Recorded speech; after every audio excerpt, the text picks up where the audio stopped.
ওটো আইল্যান্ডে প্লেন নিয়ে ল্যান্ডিং করে সিনেমার হিরো শিকিশিমা। ভাই প্লেনে তেল নেই, একটু তেলের ব্যবস্থা করেন। আমাদের কাছেও তেল নেই, so well your own machine. Well রাতের বেলা সেই ওটো আইল্যান্ডে হঠাৎ করে সাইরেন বেজে ওঠে এন্ড সামনে চলে আসে গডজিলা।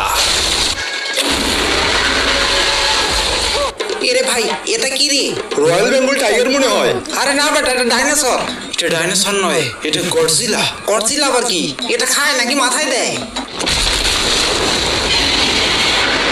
ও বাবা গো, সবাই লুকা লুকা লুকাই পড়। এই শিকিশিমা, তুই তো প্লেন চালাতে পারস তাই না? হ্যাঁ ভাই পারি তো। তাহলে যা প্লেন দিয়ে ব্যাটারি গুলি কইরা উইরা দে। শিকিশিমা এরপর ভয়ে ভয়ে ধীরে ধীরে তার প্লেনটাতে ওঠে। এবার তুই গুলি খাবি। সাহস থাকলে গুলি করে দেখা। উরি বাবা, একে গুলি করে এর সাথে শত্রুতা বাড়াতে চাই না, থাক।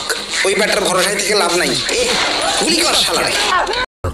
উরি বাবা, একে গুলি করে এর সাথে শত্রুতা বাড়াতে চাই না, থাক। ওই ব্যাটার ভরসায় থেকে লাভ নাই। এ গুলি কর শালারে। আরে বোকা চন্দ্র, গুলি করলে ওই ব্যাটা তারও চেতে যাবে রে। তুই কি মরতে চাস? ওয়েল গডজিলাকে গুলি করায়, গডজিলা যায় চেতে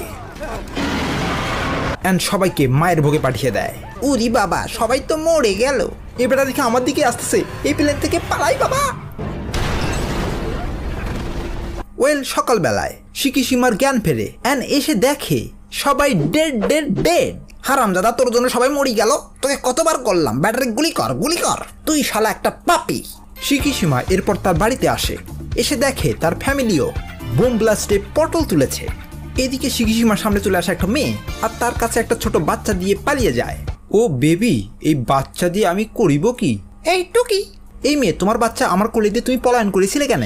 বিকজ ইটস মাই চয়েস। এই মেয়ে, তোমার কয়টা বাচ্চা?